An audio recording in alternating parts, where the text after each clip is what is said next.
Narito ang lahat ng iyong mga pangontra.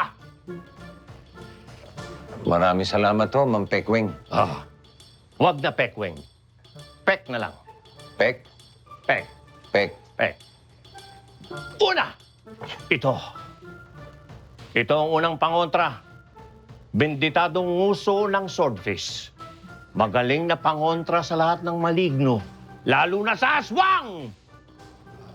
Ma'am Pek, effective po ba talaga yan? Tinatanong mo kung effective? Bakit hindi mo subukan? Subukan mo dyan sa dalawang aswang na kasama mo. Pangalawa, ang benditadong buntot ng page.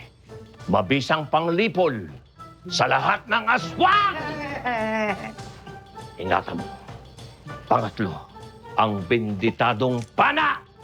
Magaling na pangontra sa mga aswang na lumilipad. Pang-apat, ang benditadong tubig. Pag ito'y pinahid nyo sa katawan nyo, hindi maaamoy ng mga aswang kung nasan kayo. Benditadong tubig. At siyempre pa, ang baril na may benditadong bala. Alam mo naman siguro ang paggamit nito. Opo. Baka namang gamitin mo pansaksak to. Hindi ho. Baril to. Buti na yung malinaw.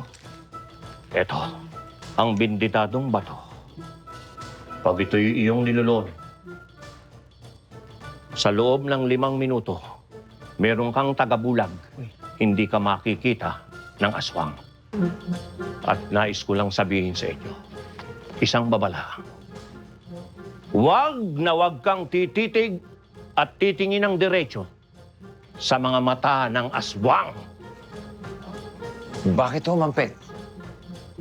Sapagkat karamihan sa mga aswang ay may soray. Ingat lang. Mahirap. Pabayaan yung bendisyonan ko kayo.